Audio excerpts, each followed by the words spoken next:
At Willow's birthday party, she invited her ex-boyfriend Makoto. Despite my objections, everyone started cheering for them to play the kissing card game, where they had to pass a card using only their lips. The card slipped, and they ended up kissing each other. Makoto turned to me and asked, "It was an accident. My fault, Wang. You don't mind, right?" Instead of making a scene like I used to, ruining everyone's mood, I smiled, sat down, crossed my legs, and said, "No, it's fine, go ahead." From that day on, I stopped holding anything against Willow. Even when she told me she needed to go take care of Makoto, I smiled and advised her on how to look after a sick person, but she panicked, her eyes reddening as she grabbed my hand frantically. "George, aren't you even a little jealous?" Chapter 1. At Willow's birthday party, I stood there watching as she and her ex-boyfriend played a truth or dare punishment game. Egged on by the crowd, they held a transparent kiss board between their lips. The rule was to hold it in place using only their mouths for 10 seconds without dropping it. Just as their lips were about to touch the board, I couldn't take it anymore. "Stop, Willow. Don't you think this game is too much?" Everyone looked disappointed, muttering under their breath, and one of Willow's friends teased, "Willow, your George has quite the temper." Willow's face immediately darkened, and she began tapping the board with irritation. "So what? There's a board in between. It's not like we're really kissing. Can't you stop killing the fun?" I felt a pang in my heart. In our 3 years together, she had never cared about my feelings. I had told her many times not to invite Makoto, yet she still ignored me and invited him to celebrate. "Don't be so petty. I'm over him," she said. "Besides, everyone here is a mutual friend, and he just went through a breakup. It's just to help him relax." Yeah, all our old friends were here, and I was the only outsider. I was always jealous of Makoto, and every time I caused a scene in front of everyone, Willow's friends started to dislike me. Watching the two of them, so close and carefree, I suddenly felt exhausted. "Willow, my stomach hurts," I said. In the middle of this standoff, Makoto clutched his stomach in pain. Willow, looking both worried and anxious, said, "I'll go buy you some medicine now." But someone stopped her. "Willow, the game's not over yet. Are you trying to skip out on drinking? What do we do then? Should we wait until I get back?" Makoto, pale-faced, forced a smile and asked, "Wang, could you do me a favor and grab the medicine from the pharmacy around the corner?" "Makoto, when did my boyfriend become someone for you to order around?" Willow snapped, sounding annoyed but acting obedient nonetheless. "George, could you please help Makoto get his medicine? He usually takes this brand for his stomach. It works really well." She handed me her phone, showing me a picture. I recognized that medicine immediately. Once, Makoto had posted on social media about Willow taking care of him, and that exact medicine had been in the picture. In a fit of jealousy, I had thrown all the same medicine in our house away, only for Willow to call me crazy. Seeing that I wasn't budging, she looked a bit embarrassed. "Honey, could you do me a favor as a birthday present? I'll reward you tonight," she whispered sweetly, trying to coax me. Here we go again. She was dangling a carrot in front of me, trying to trick me into doing what she wanted. In the past, I would have eagerly agreed, only to be pushed away with excuses when it was time to claim my reward. Now, all I wanted was to escape this suffocating place. "Okay," I said, standing up and leaving the room. As I reached the pharmacy, Makoto sent me a message. "Wang, the punishment game with Willow isn't over yet. Hope you can forgive me for what's coming." I ignored him and hurried back to the room. As I opened the door, I saw them with their lips pressed together, separated only by the board. As everyone cheered and counted down, 10, 9, 8, my heart sank to the bottom. Willow had ultimately let me down. As I entered, Makoto flinched, and the board slipped from their mouths. Willow, caught off guard, fell forward and planted her lips squarely on Makoto's. There they were, kissing in front of everyone. Willow quickly pulled back, screaming in shock as she frantically wiped her lips. Makoto, looking nervous, turned to me and said, "It was an accident. My fault." "Wang, you don't mind, right?" Willow, scrubbing her lips until they were red, added nervously, "Honey, it was just an accident. Don't be mad."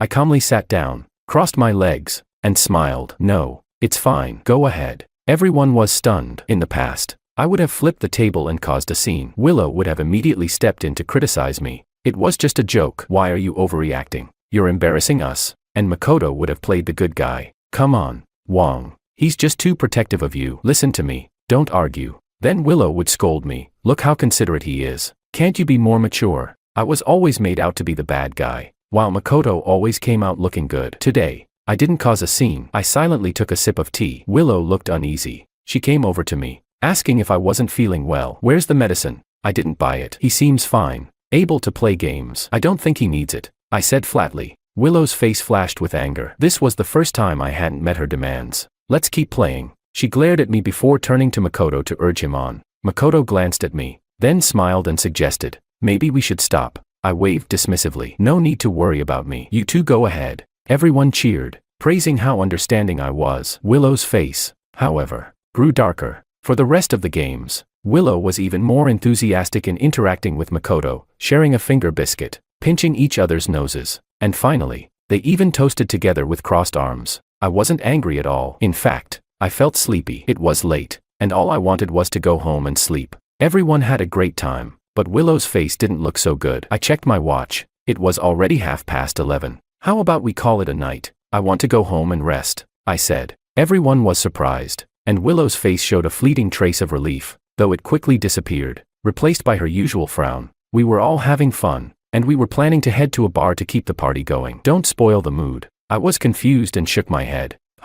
I'm not spoiling the mood. You guys can go ahead. I'm just really tired. Makoto, looking guilty, said. Wang, are you mad at me again? I'm sorry. I admit I went a bit too far with Willow today, but we're just friends. Willow stepped in front of him with a cold face. There's no need to apologize. He's just having one of his old episodes again. I yawned, tears welling up from exhaustion. I'm really not mad. How about this? You guys go to the bar, and I'll cover the tab. Deal. Willow saw my tears and seemed momentarily pleased, but when she understood what I was saying, her face darkened instantly. I didn't bother arguing anymore. I threw down a card and walked out. Once I got in my car, I called my boss. Mr. Su, I'm willing to relocate to City C as soon as possible. You finally made up your mind. Don't worry, the company will take care of you. He had been trying to convince me for a long time, saying young people should prioritize their careers, but I had hesitated because of Willow. Thankfully, her constant antics had cured me of my love-struck foolishness. When I got home, I went straight to bed. In the middle of the night, a loud bang jolted me awake, as if someone had kicked the door. The room light suddenly blazed on, blinding me. Willow stood leaning against the doorframe, with Makoto by her side. Sorry for disturbing you so late, Wang, Makoto said apologetically. Willow drank too much, and I didn't feel comfortable letting her go home alone, so I brought her here. Suppressing my irritation at being woken up, I coldly replied, all right, take her to the guest room to sleep. Just as I was about to go back to sleep, Willow angrily shoved Makoto aside and yanked the covers off me. George, you're not even a little worried about me, not even one call. You used to always pick me up. Chapter 2. Indeed, in the past, no matter who she was out with, I would always call to check on her safety. If it got too late, I would personally drive to pick her up. But all it ever got me was ridicule from her friends and scolding from her. They laughed at me for being overly attached, and teased that Willow was strict with her husband. Willow would always lash out at me to save face. George, I'm an adult. I have the right to my freedom. Stop controlling me and get lost. Thinking of this, I pulled the blanket back over myself. You always said I was too controlling. Now that I'm giving you freedom, isn't that what you wanted? She was rendered speechless, her face flushing red. I'm feeling dizzy. Could you make me some hangover soup? She asked, trying to soften her tone. In the past, every time she drank, I would make her that soup, but now, I didn't feel like it anymore. The ingredients are in the kitchen. If you want it, make it yourself. I have work tomorrow. I'm going to sleep. I got up, pushed both of them out of the room, and locked the door. Willow started banging on the door, shouting, George, are you giving me attitude now? Before, I would have done all these things without her needing to ask. Now, even when she humbled herself to ask sweetly in front of Makoto, I felt nothing. But, really, what did it matter to me? I put on my noise-canceling earplugs and fell into a deep sleep. It was the best sleep I'd had in a long time, without any dreams. The next morning, I walked out to find Willow in an apron, glaring at me with resentment. I thought you were going to sleep all day. Go make some porridge. Makoto says his stomach hurts. The smell of burnt food came from the kitchen. She had tried cooking for Makoto and failed miserably. Why should I said with a cold laugh, making Willow look up in shock. He's your ex-boyfriend, not mine. Makoto, clutching his stomach from the couch, weakly chimed in. Willow, you two don't need to fight because of me. I'll leave now. I laughed. If you were truly considerate, you would have left last night. George, my friend sent me home late, and I had been drinking. What's wrong with letting him crash on the couch? Willow screamed. Nothing. I wouldn't even mind if you slept next to him, I said nonchalantly as I headed to the bathroom. The sound of things being thrown and a door slamming followed. When I came out, they were both gone, and the kitchen was a mess, with broken pieces of a burnt pot scattered on the floor. I didn't bother cleaning it up. I went straight to work. For the next 3 days, Willow didn't come home. I saw her post on social media. In the photo, she was wearing a loose men's shirt, holding up a pan-fried bun with chopsticks, and captioned, You really know me well. You know I love pan-fried buns. Makoto didn't appear in the picture, but I could see his hand, wearing a watch. It was the same watch Willow had given me for our anniversary last year. At the time, I had been overjoyed, only to later find out Makoto had the exact same one. Chapter 3. From that day on, I threw the watch into a drawer and never wore it again. Every time Willow and I fought, she would run to Makoto and post passive-aggressive updates on social media for my eyes only. Like today. In the past, I would have panicked, calling her over and over, begging her to come home. Even when it was her fault, I would let it go, and she would return like a haughty princess, casually asking, "Have you learned your lesson?" But now, I didn't care anymore. I liked her post and then knocked on my boss's office door. "Boss, when can I leave?" "The sooner, the better." He smiled approvingly. "I've already told Luis to make arrangements. It's rare to see you finally come around. Don't worry, your salary will double when you get there." When my co-workers heard I was moving to City C, they congratulated me, and someone asked, "What about your girlfriend?" I smiled and said, "We've broken up. We weren't right for each other." They nodded knowingly. Over the next week, I was busy handing over my work until I saw Makoto's latest post on social media. I said I wanted to see the ocean tomorrow, and you're taking me at dawn. You're the best. The picture was of two figures sitting on the beach, facing the sea in peaceful tranquility. Willow commented, "Of course, I'm your ever-reliable best friend who never lets you down." I liked the post and commented, "Wishing you both everlasting love." The post was quickly deleted, and shortly after, Willow called me. I didn't pick up and put my phone on silent. After working late until 7 p.m., I checked my phone to find dozens of missed calls and messages. Willow's messages read, "Don't get the wrong idea. It wasn't just the two of us at the beach. A whole group of us went, and we stayed in separate rooms. I've been sleeping in a different room at Makoto's house these past few days. The other day, I didn't have clothes, so I borrowed his shirt because I got caught in the rain. I've cooked dinner at home. I'll come pick you up tonight." I was surprised. This was the first time she had ever tried to explain herself. In the past, when I saw posts like this, I would lose my temper and argue, but she wouldn't even bother explaining. She'd just say, "Only insecure people think so negatively. We're just good friends." Now that I didn't care anymore and genuinely wished them well, she started explaining and even tried to make peace. In all 3 years together, she had never cooked for me. Willow always said she wanted to be spoiled like a princess forever, and princesses don't cook. Yet every time Makoto had a stomachache, she would rush over to cook him a full meal. If I ever got upset, she would coldly say, "Makoto is sick. He can't keep eating takeout. What's wrong with me cooking for him?"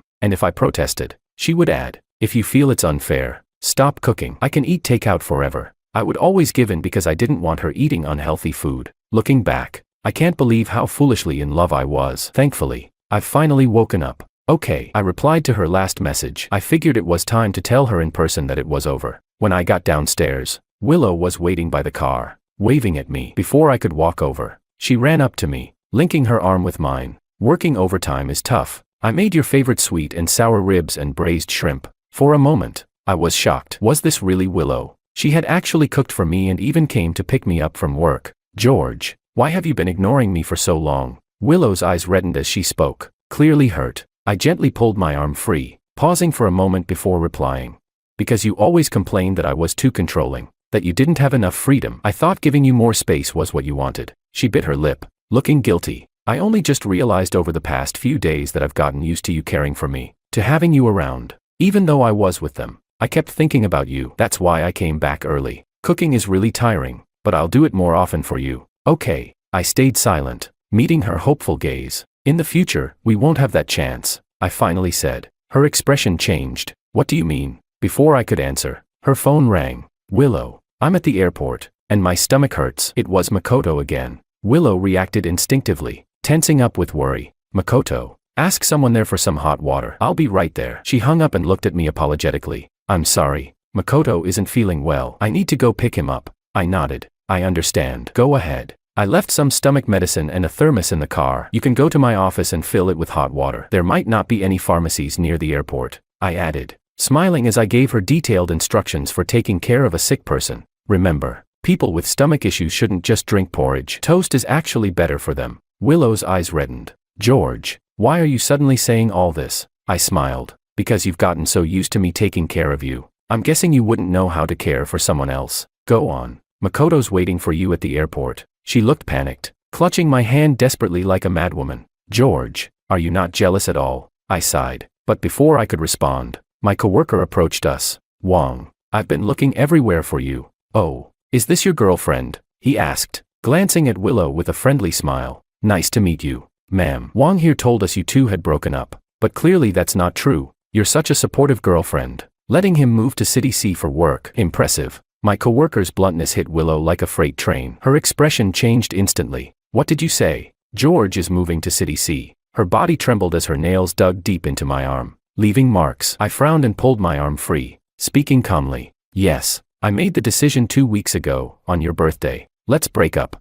Willow, you don't mean that, do you? Honey, she asked, using a term of endearment she rarely ever called me in the 3 years we were together. Chapter 4. In the past, I used to cling to her, asking her to call me husband, but she always said it felt awkward and refused. Now, when she finally called me that, I didn't want to hear it anymore. It's not just words of anger. Willow, I'm serious. I looked at her tear-filled eyes, my voice calm. I'm leaving this city soon, starting a new life elsewhere. Take care of yourself from now on. She bit her lip so hard that blood started trickling down. My coworker finally sensed the awkwardness and quickly excused himself, slipping away unnoticed. I frowned, turned away from her, and hailed a cab to go home and pack my things I had been organizing over the past few days. Willow followed me home, storming in to block my way. I've already swallowed my pride and come back to cook for you. What more do you want? I admit I went too far before, but I've been making it up to you. Even ditching my friends for you. Isn't that enough? Throwing a tantrum has its limits,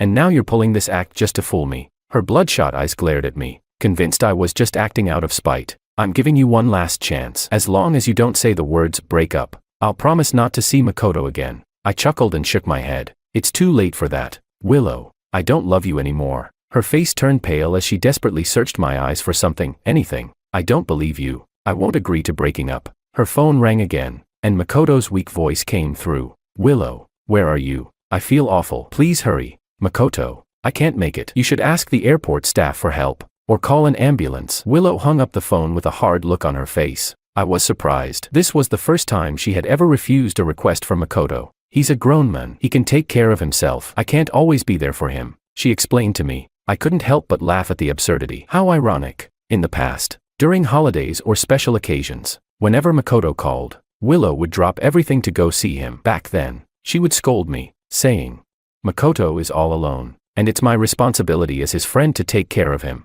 Don't be so narrow-minded. He's in the past, and now we're just the best of friends. So, she knew all along that what she was doing wasn't right, but she kept gaslighting me into accepting it. Some kind of compliance test. How ridiculous. What are you laughing at? Willow looked at me, confused. I finally understand why Makoto's girlfriend left him. He deserved it. I sneered. He has an ex-girlfriend who doesn't know any boundaries, claiming to be his best friend and constantly by his side. What normal woman could tolerate that? George, how could you say that? Willow shrieked, like a cat whose tail had been stepped on. I'm saying that both you and Makoto are pathetic, completely clueless about boundaries. You both deserve to be dumped. I said each word clearly, watching her stagger from the impact. You're insulting me. I didn't bother replying, simply grabbed my suitcase and walked out the door. Willow lunged at me, hugging me from behind. You're right. It's my fault. I'll change. Please, don't leave me. Honey, I know I was wrong. Her warm tears burned my back, but the feeling only disgusted me. You never cherish something until it's about to be lost. How sickening.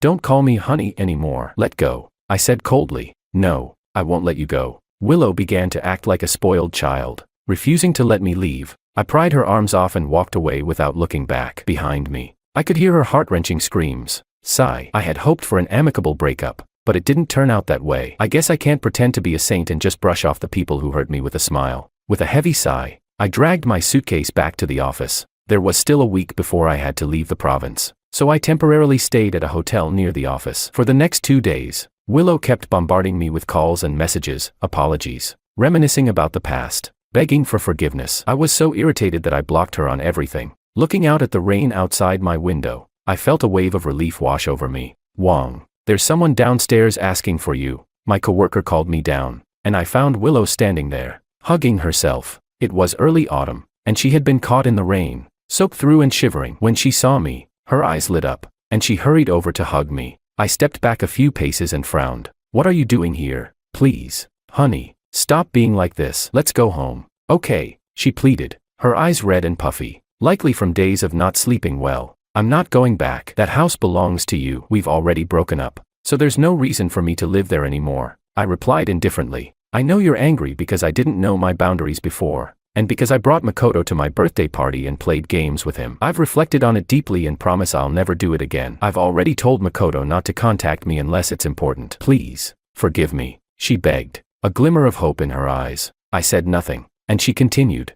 I've even thought over what you said when you insulted me that day. You were right. If you're still mad, you can keep yelling at me. This version of her felt both familiar and foreign, humble, cautious, desperate, and without dignity. It reminded me of my old self. I used to be that way, too, except back then. She was the one who made me feel so small. I have no connection to you anymore. I won't yell at you. I have work to do. Goodbye. I coldly brushed her off, turning to leave. Desperate, Willow pulled a small object from her pocket, wrapped in plastic. I know you left the house in a huff, and that's why you didn't take this charm with you. You once said you'd take it with you everywhere, just like you'd take me. George, could you really break your own promise? As I took the charm from her hand, memories came flooding back. Chapter 5. This charm was something Willow got for me when we first met. 3 years ago, I had just started working in the city, and one evening after work, I went out for dinner with colleagues. Suddenly, I heard a faint cry for help from a nearby table. Turning around, I saw a pure and beautiful girl being dragged out by her friends. That girl was Willow. Her face was flushed unnaturally, and the guys with her glared at me. We're friends. Mind your own business, they snapped. Even my colleagues urged me not to get involved, but I stood up anyway, acting like a fool. She's calling for help. I have reason to believe you're trying to kidnap her. If you don't let her go, I'll call the police. It was already late, and there weren't many people left at the barbecue stand. The leader of the group, a guy with bleached hair, slapped me across the face. You little punk, you think you can threaten me?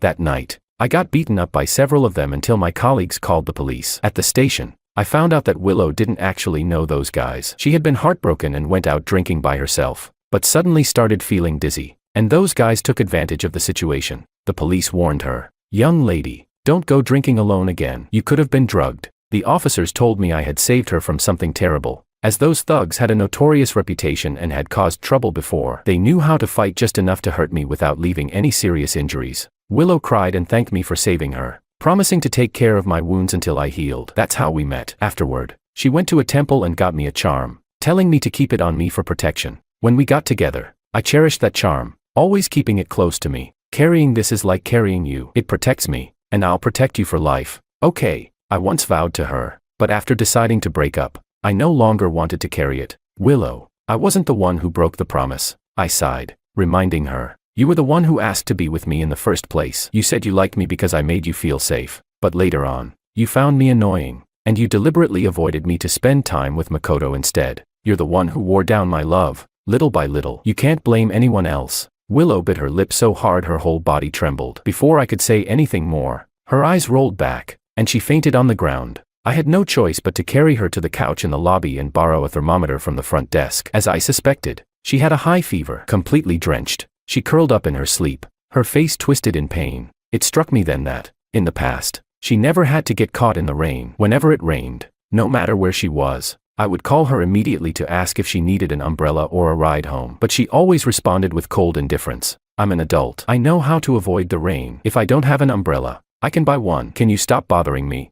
My endless care and protection were only met with her irritation and contempt. George, please don't leave me, she murmured after taking some medicine. Her eyes fluttered open, full of helplessness and pleading. I shook my head slowly. I've already called your friends to come pick you up. I have something to do, so I won't be staying. Willow grabbed my sleeve, tears pouring from her eyes. In the past, I couldn't stand to see her shed even a single tear. It would break my heart. But now, I felt nothing. Wang, there you are. We've been looking all over for you. Come on. The boss and everyone else have already left for the restaurant. They're waiting for the guest of honor, you. My coworker came to get me, just as Makoto arrived. Willow, are you okay? He rushed to the couch, reaching out to feel her forehead. I stood up and walked away. Behind me, I could hear Willow's heart-wrenching cries, followed by her yelling something at Makoto. None of it mattered to me anymore. A week later, I finally flew to City C. The colleagues there were friendly, and work became even busier. Yet, despite everything, Willow still hadn't given up. She sent me messages every day, trying to get my attention. I tried making your favorite sweet and sour pork. It's a bit ugly, but it tastes pretty good. I had another nightmare. Without you here, I keep having bad dreams. It's raining again today, but I've gotten used to carrying an umbrella in my bag, just in case. After all, you won't be there to pick me up anymore. A pigeon fell off the balcony. I bandaged its wing. It's so pitiful. George, I miss you so much. She went through countless numbers to send me these messages over the span of 2 months. In the past, I was the one sharing every little thing with her. Just like that, I remembered the time I found a stray kitten on the street, took a picture, and sent it to her. This poor thing. Can I bring it home? It took her a long time to reply. I'm allergic to pet hair. We can't have it. At that moment, I realized she hadn't even bothered to look at the picture. My disappointment grew over time, until eventually, I became used to it. After all, I loved her more, so I was willing to lower myself. But now that I no longer loved her, she had only just started trying to share things with me. Too little, too late. Delayed affection is worth less than nothing. Delayed sharing is just a nuisance. During this time, Makoto had stopped posting anything about Willow. He used to post about her at least once or twice a week, whether they were out having fun or she was taking care of him, cooking and bringing him medicine. Chapter 6. Now, Makoto's social media is filled with melancholic posts, much like the overly dramatic musings of a teenage boy. If this had been before, Willow would probably have shared in his sadness. But now, watching him act like this, I find it amusing, like watching a clown perform. During my 6 months in City C, Willow continued sharing her life with me relentlessly. I no longer bothered blocking her, although I had no idea where she got so many new accounts. After completing my first project, my boss invited me back to celebrate. I made plans with a colleague to pick me up from the airport. However, upon landing, I saw Willow waiting there from a distance. As soon as she spotted me, her eyes lit up with excitement. My colleague texted me, "Sorry, Wang." She was too persistent. "I'll make it up with 3 drinks later." Willow approached, looking thinner and more worn than I remembered. "George, can't we even stay friends after the breakup? I had to beg your colleague to tell me you were coming back today." I didn't know how to respond. Seeing the hint of grievance on her face, she smiled, grabbed my luggage, and said, "Come on, I'll drive you to the restaurant." Women really are mysterious creatures. Despite our breakup and my coldness for the past 6 months, she clung to me like glue, unwilling to sever the connection. I instinctively went to sit in the back seat, but she pulled me into the front passenger seat instead. In the past, the front seat had always been reserved for Makoto. Even when the 3 of us were together, I had always been relegated to the back. "What are you looking for?" Willow asked. Noticing me glance at the center console, I remembered that spot used to be filled with Makoto's things: breath freshener, cologne samples, and men's hand cream. Once, I got so angry about those items that I tried to throw them out, but Willow had mocked me, saying I was petty and that I was trying to keep others from living their best lives just because I wasn't as refined as them. Those are just things. How do they affect you? Now, all those things were gone, likely thrown away. So, she did understand that they had significance, that they weren't just harmless objects. "Nothing," I replied. As the car crawled through traffic, Willow turned to me when we hit a red light. "I'm sorry. I didn't have good boundaries back then. I thought it didn't matter who sat in the front or who left things there. But now, I get how you must have felt." I stayed silent. As we moved forward in stop-and-go traffic, my post-flight nausea worsened. I brought some motion sickness pills, just in case. She handed me a bottle, then opened a thermos from the cup holder. "It's chilly now. Drink some hot water." It was the same thermos I had told her to give Makoto. That touched something in me. If this had been in the past, I would have been overjoyed just to have her come pick me up, let alone be so thoughtful. But back then, she would have hung up impatiently,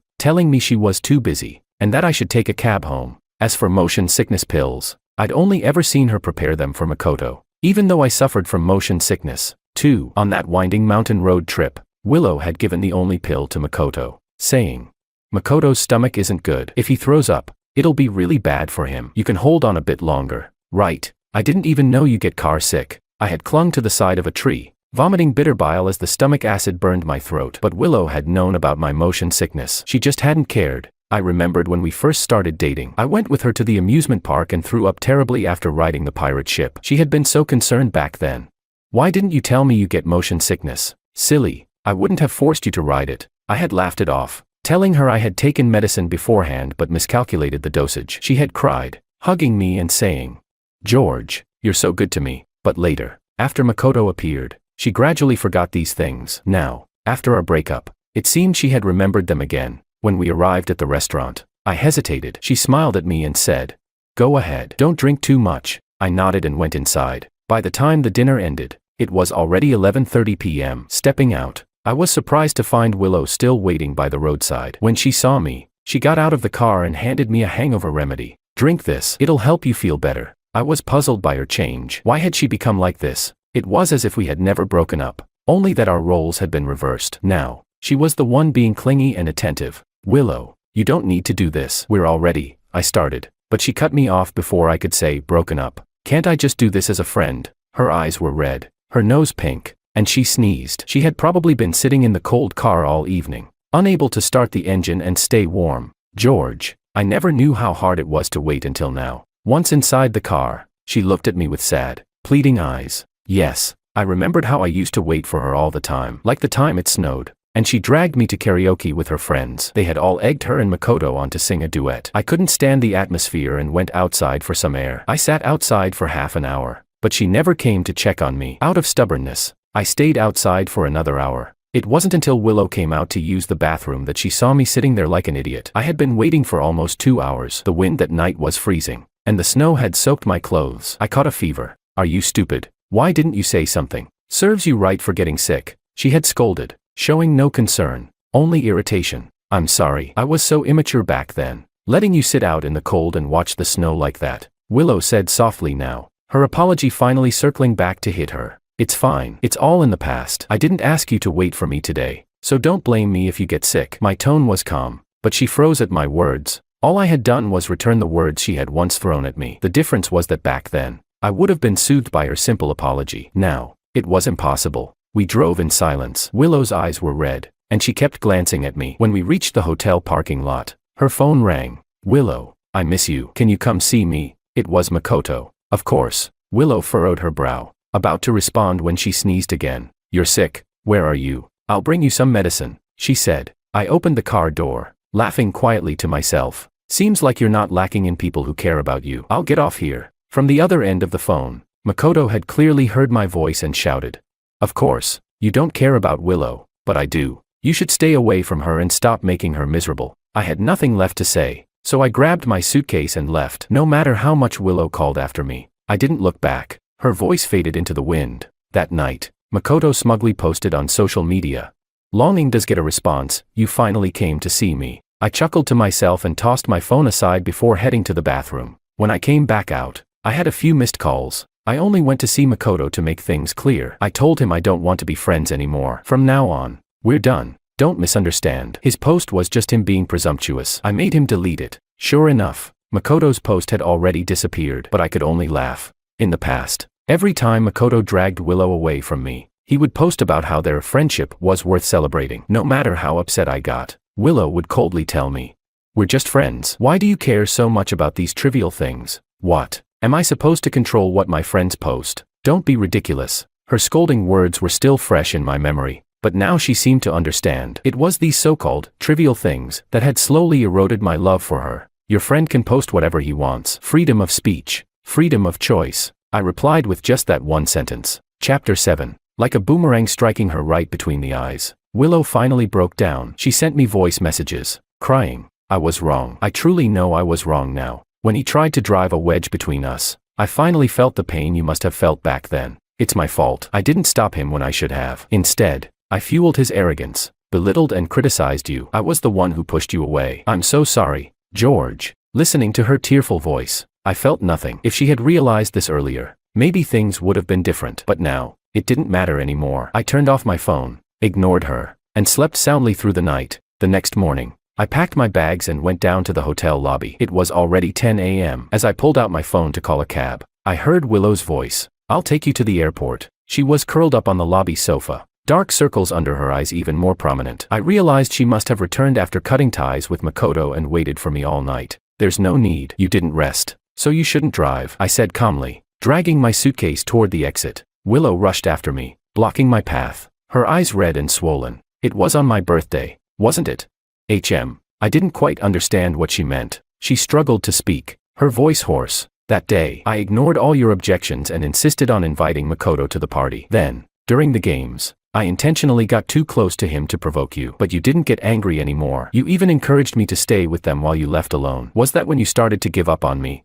I shook my head. No, that was just the last straw. Her face crumpled, and tears began to flow. I know I did so many things wrong before. Over the past 6 months, I've reflected on everything. I think about it, and I want to slap myself. It was my fault. I took advantage of your love, thinking you'd never leave me, so I kept testing your limits. I just wanted to see how much you cared, to hear you say you loved me. She choked on her sobs, her words barely intelligible, but I almost forgot. People's hearts grow cold. It's my fault. Please, Forgive me. Give me another chance. I've already cut ties with all those friends. I'll change. I'll be the girlfriend you've always wanted. I'll make you breakfast. Go everywhere with you. Take care of your health. I won't miss any more anniversaries. And I'll never give someone else the same gifts I give you. From now on, you'll be my only one. Please? I looked at her but didn't say anything. She grew desperate. I'll do all of it. I swear. I've already deleted those people and told them not to contact me. Please believe me. I sighed and smiled softly. So you see, you knew all along what you were doing wrong, but you still did it. Every time I got angry and argued, you never reflected on it. Instead, you turned it around on me, accusing me of being the problem. Like you said, you were confident in my love for you. You thought I'd never leave, that I'd stick to you like a desperate fool. You took my love and smothered it. It's over, Willow. Breaking up is the best outcome for both of us. No, I still love you, George. I still love you. Willow cried out in panic, no longer caring about her dignity. But, Willow, I don't love you anymore. I'm someone who deserves someone better, someone who'll stand by me through thick and thin, who won't expect me to carry the entire burden. That's the kind of person I'll love. Willow collapsed, clutching her head and sobbing uncontrollably, struggling to catch her breath. Goodbye, Willow, I said, dragging my suitcase and walking away without looking back. Goodbye to the person I once loved with all my heart. When I can no longer remember why I was ever hurt, that's when I'll have truly forgotten you.